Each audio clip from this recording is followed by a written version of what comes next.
Welcome everybody, good afternoon. Come on in. Guys, great to be here today. Well, it seems loud. Good to be here today.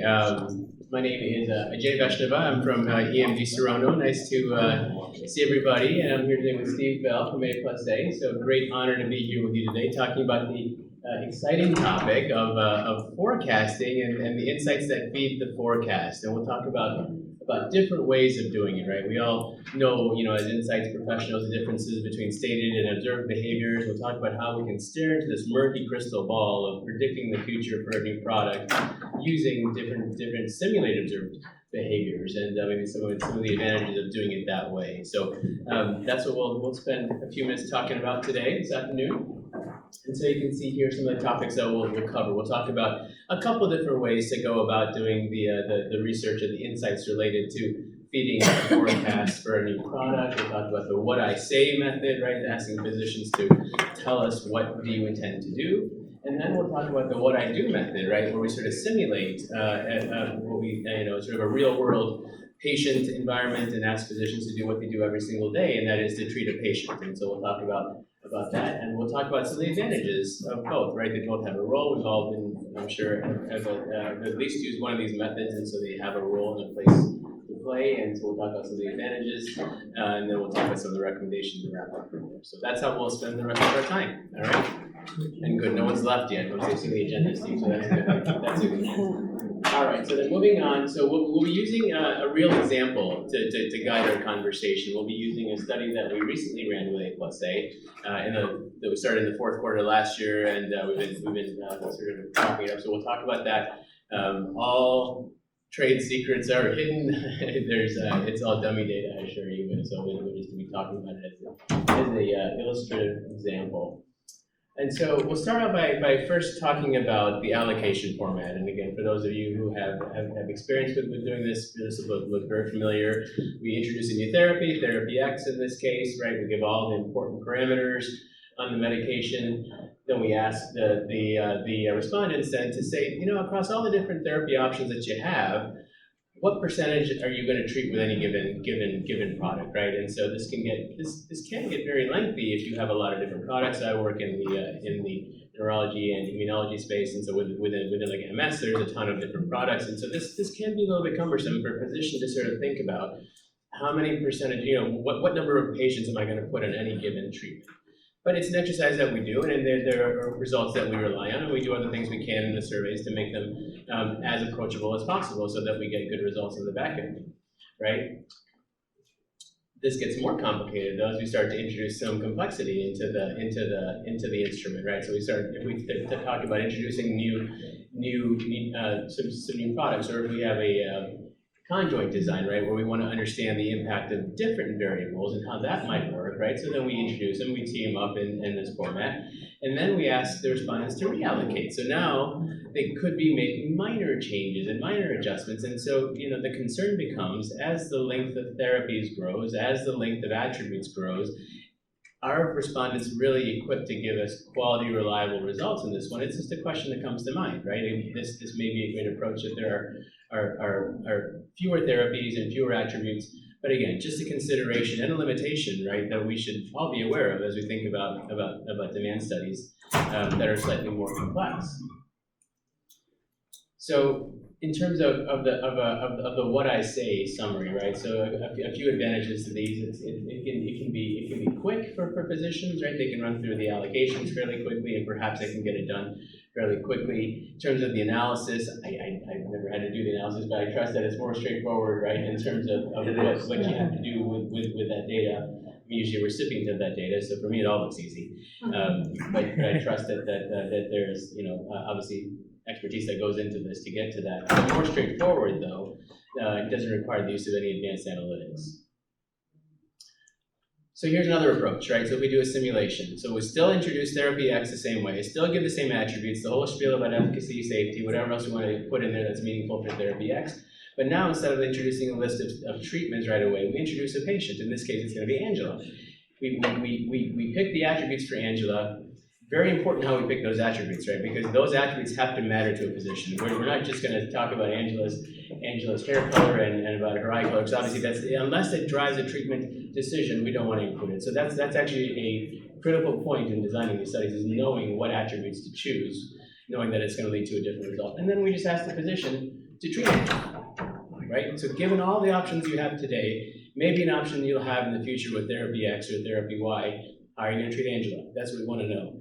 And then what we were able to do in using this approach, since that's a quick decision for a physician to make. Hopefully they can look at Angela, they should be thinking about what naturally goes through their mind and making a treatment decision. We can give 30 Angelas to a physician in a survey, or whatever number that is. And so if you imagine over 300 respondents, now you've got a sizable number of patients that you've asked physicians to treat. And so we use that data now to go forward. So those are just to sort of set up in terms of two different approaches. And now I'm going to hand it over to Steve to talk about some of the pros and cons. Yeah? Thank you. And before we get into that, let me just take a moment and say it is a real pleasure to be giving a presentation in person. I've given several conference presentations by video the past couple of years, and it's just not the same experience. You don't hear the boos. You don't see people storming out of the room. So I'm looking forward to this. All right, so patient scenarios. The analysis is much more complex. You have the modeling, regression modeling. You need weights for the different types of patients in the scenarios. You aggregate using those weights across all the different combinations of patient attributes to get your shares. It's a much more elaborate process. And there are disadvantages to the patient scenarios method. Those need to be acknowledged. First, it does take respondents longer to answer a patient scenarios survey. Each exercise, each scenario goes pretty fast, maybe 30 seconds on average. Obviously, it depends on the density of the information provided.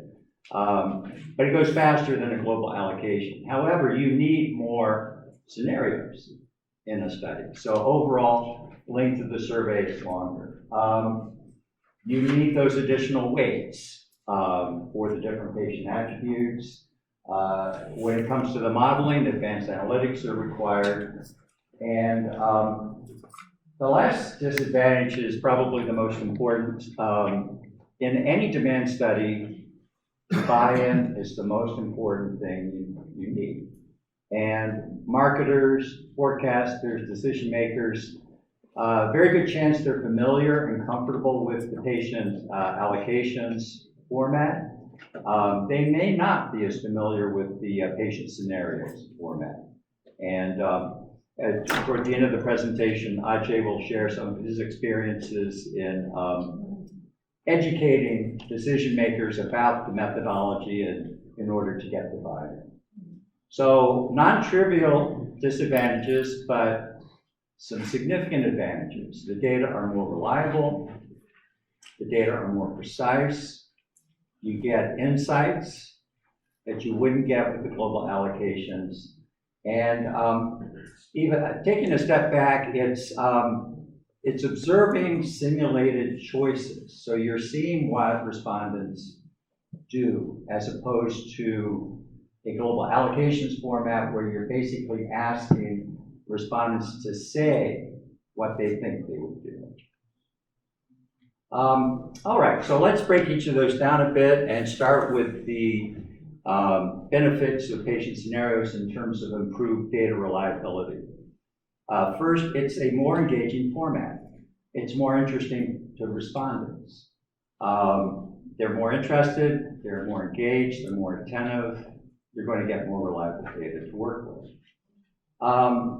With the patient scenarios format, you're essentially asking prescribers to do something that they know how to do well. They do it every day. Matching therapies to patient characteristics. How would you treat this patient? Hopefully they're skillful at that. And contrast that with what you get with the global allocation. You're asking the prescriber, okay, assign percentages to this list of therapies. How are they thinking when they provide those answers? What are the thought processes? Typically, you're not giving them any instructions. It's a black box.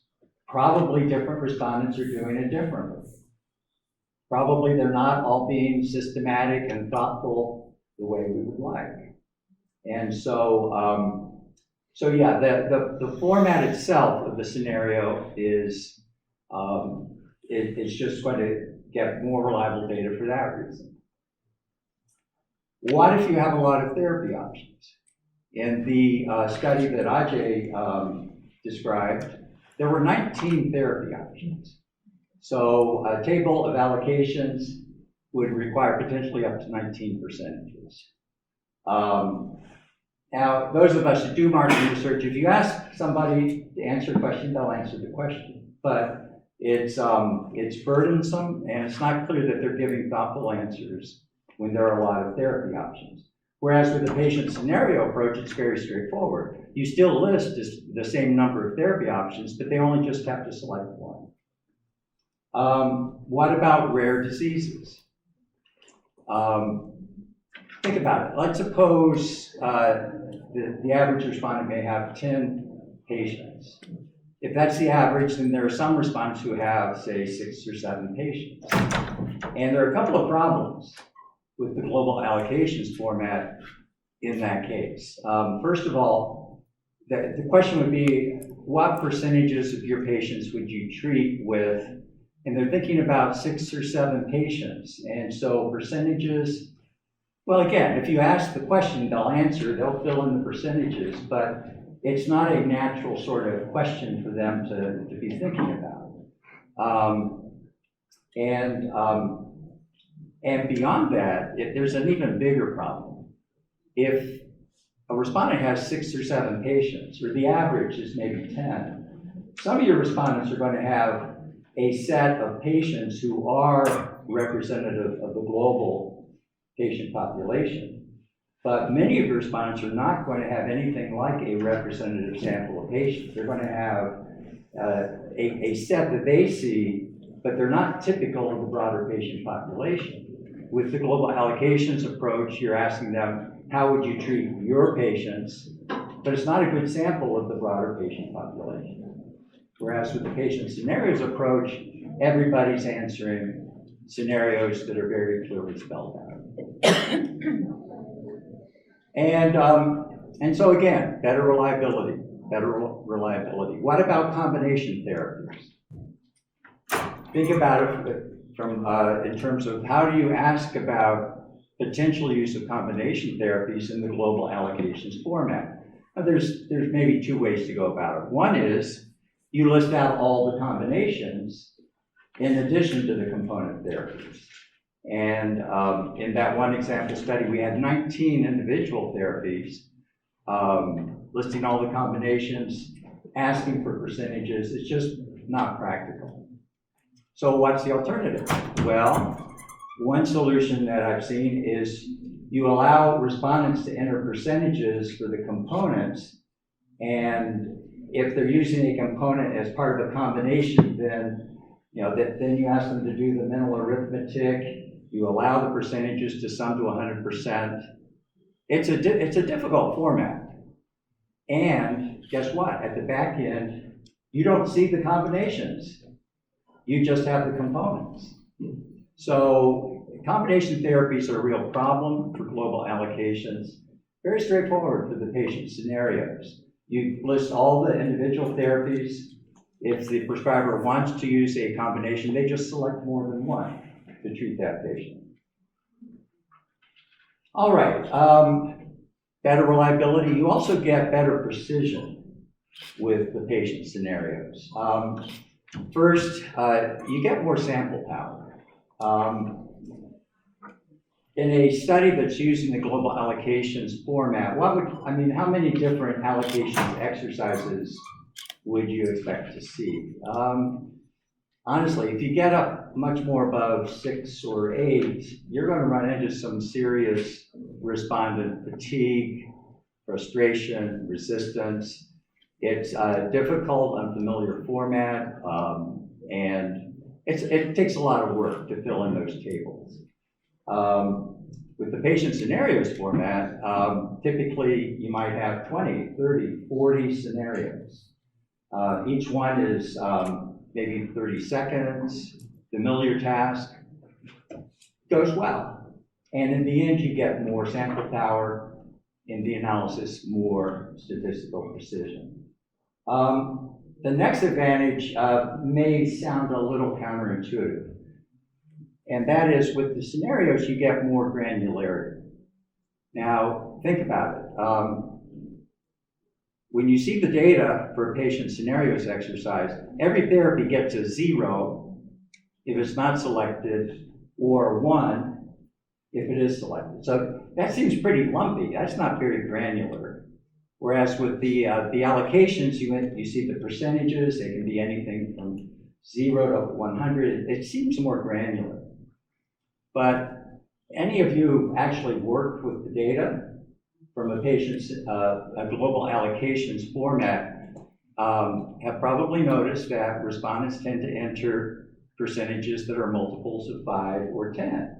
You take a look at a therapy, and how many respondents answered 5%? You see a number.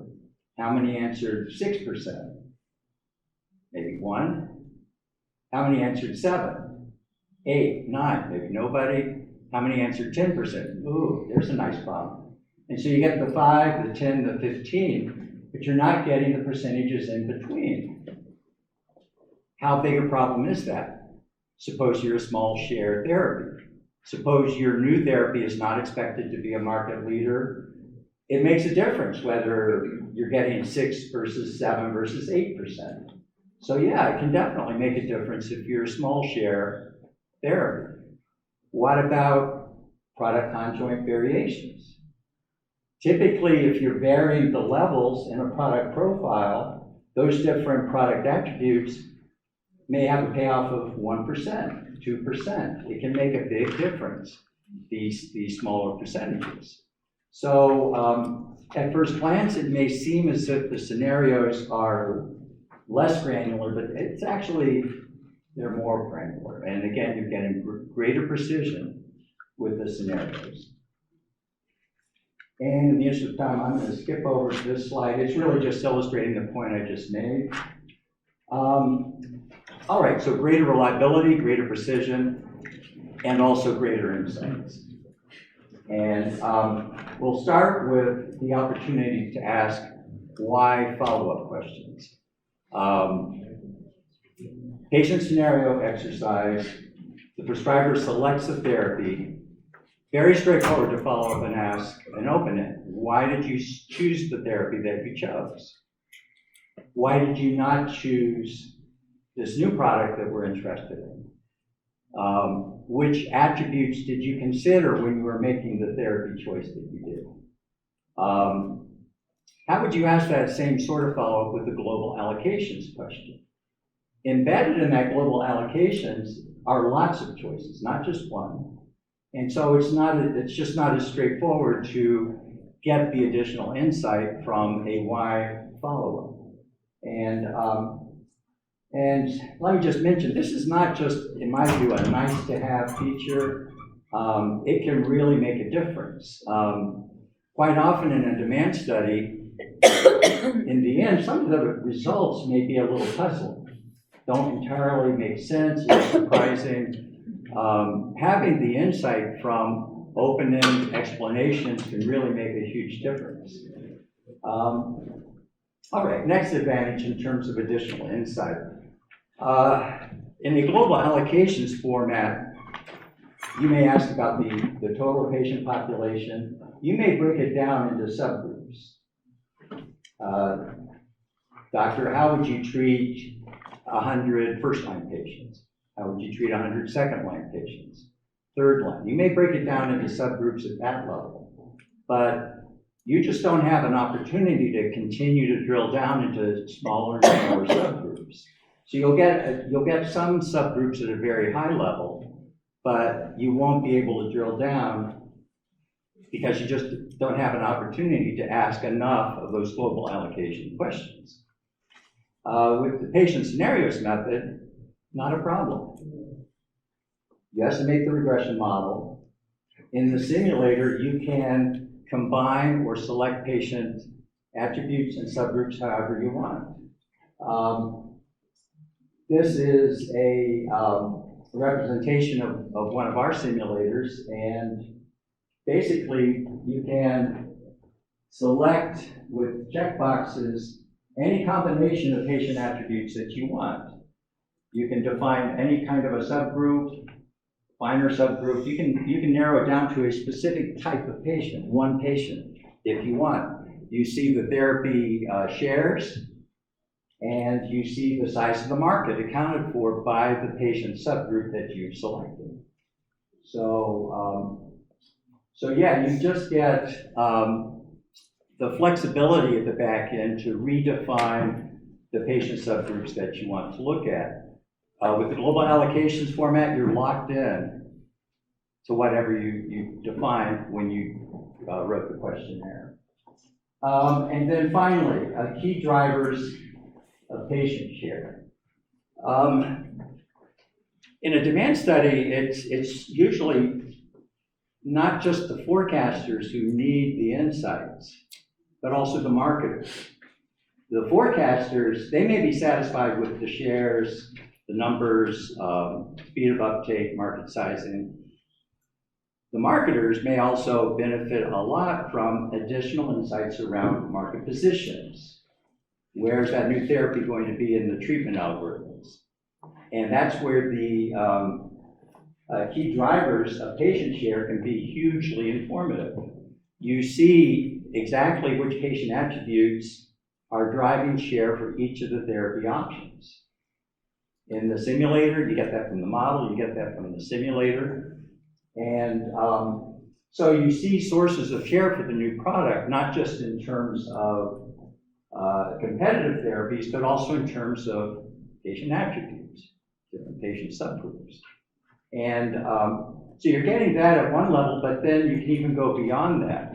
What we often provide with the results from a patient scenario study is a positioning analysis portrayed as a map.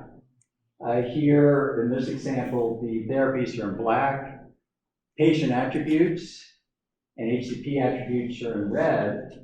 And the basic idea is a patient attribute is closer to therapies that are more often used for patients with that attribute and farther from therapies that are used less often for patients with that attribute. And so by looking at the patterns across, in this simple example, stages of disease progression, you can see which therapies are more often matched with first-line patients versus later-line patients. You can see which therapies go together as competitive sets, are more closely competing for the same types of patients. You can see how different types of patients on one attribute are more often treated with therapies in one part of the map or a different part of the map. And so from the marketer standpoint, they're getting just a ton of insight on not just numbers of patients, but market positions for your new product and the existing products. So to summarize, more reliable data, better precision, more insights. Does it really make a difference? Well, it does. I can tell you that the data do come out differently. In fact, in the study that Ajay mentioned, we actually had global allocations in one country, patient scenarios in 2 other countries. Long story, don't need to go into it. Yes, the data came out differently. Some of that, of course, would be due to the country differences, but a lot of it was because of the format. Which data were more accurate? You'll form your own opinion, but I think you can guess what my answer to that would be. So yeah, I do have some recommendations. I think, first of all, I mean, the two methods do have their pros and cons. I think if time and budget permit, interview time, I mean, a case can be made for using both in the same study and triangulating. Each has some potential insight to give on the other method. However, if, first of all, not every stakeholder would sort of get the logic for triangulating. Surely one method must be more accurate than the other. And if that's true, why would you use a less accurate method? So, you know, there's that line of thinking. So if you had to choose just one method, I guess if it's a quick and dirty study, and by that I mean you have limited interview time, limited budget, don't need all those additional insights. That sounds like maybe a global allocations approach would work. However, if time and budget permit, patient scenarios would be my recommendation for reasons of greater data reliability, precision, and insight. And here, I am going to pass the baton, no tomatoes yet. Okay. I'm going to pass the baton to Ajay to talk about his experiences from the client's point of view. Yeah, so just to share some reflections here in closing, guys, and I would love to hear your thoughts and questions too. You know, in terms of our experience, I'll start with back in the decision-making process, right, when we were trying to figure out who we were going to work with and which approach we wanted to take. I mean, really, there were two things that were really important to us. One was around the quality of the insights, right, knowing that we work in very, everybody, I'm sure believes that we all work in a very complex disease state and therapeutic area, and for whatever reasons, you know, it makes things more challenging. And so we wanted to make sure that whatever way we went, we'd get the best quality insights. And then two was really to extend the value of the study. So, you know, we've all worked on studies in the past, we answered the question and sort of has sort of a limited shelf life. But, you know, as you saw in some of the examples of the outputs here, we've had a lot of fun playing with the stuff after the fact and using it to guide discussions and sort of extending the value of the work. And so having the initial, you know, the ability to be able to say, you know, tell me about our performance in this age group, in this region, for these HCPs specifically, we can drill down and do that. And we can find things on those maps that are hidden that we couldn't have found before. So we've used them for a lot of other strategic discussions. And that was, you know, those are sort of the two criteria. And on the quality side, obviously, when we're working with somebody with expertise that the these guys brought was also very important, which is why we ended up working with APLUSA. And so I think that's on the selection side. And then two, thinking about the buy-in side too, you know, as Steve mentioned, this was a new format for us. And so it took some convincing, both with our insights colleagues and then our stakeholders on the marketing side and business side.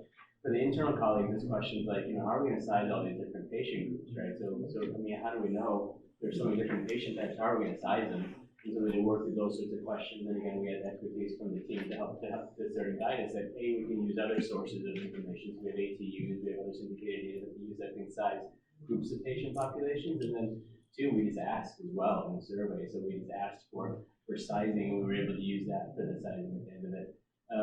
We had questions around how are we going to discount, right? So again, if you use an allocation methodology, there are proven ways that you can go about coming up with you know, exuberance bias. You know, what kind of a discount to apply, and it's not quite as straightforward here, but again, you know, that's where we had to rely on the expertise of our partner to help to guide us through how are we going to make that decision in a way that makes a lot of sense using various pieces of the survey to guide us. And then the last thing was, you know, inputs into the forecast model. Obviously, our forecast model isn't sophisticated to take all these different attributes in, so how are we going to take the output of this one and put it into the forecast model? So those are things as a team we had to sort of all get comfortable with. And then on the business side, you know, we're very fortunate to have a lot of confidence among the organization that, you know, if we do an assessment and make a decision, it's not a free ticket, but I mean, certainly, you know, it's nice to have a level of trust there. But still, we had to convince folks, though, that there are virtues in going this route, and those virtues, you know, a lot of them are spelled out today. But we had to have discussions with the leaders of our franchise to be able to get them comfortable that you know, that this is going to give us good quality output at the end that will not only serve our purpose. Oh, sure. That will not only serve our purpose for the purpose of the forecast, but also for the purposes of of additional strategic conversations we're having on the marketing side. And then I think lastly, just in terms of the value that we've been able to get from the study, one is input into the forecast, but in terms of output for shares from here. Two has been to answer other business questions that have come up over time. So we get questions about what would be the implication if this were to happen, or what would be the implication of this sort of a thing emerging in our TPP. We're able to go back and answer the questions that we didn't anticipate going into the study because of the tools that we have.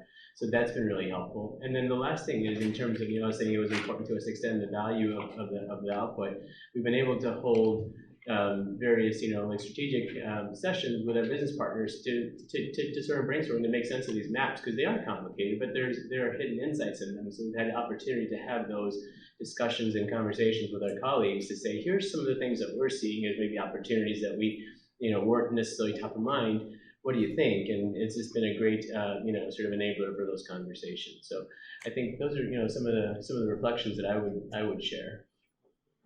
Great. Well, thank you so much for your presentation. Yeah.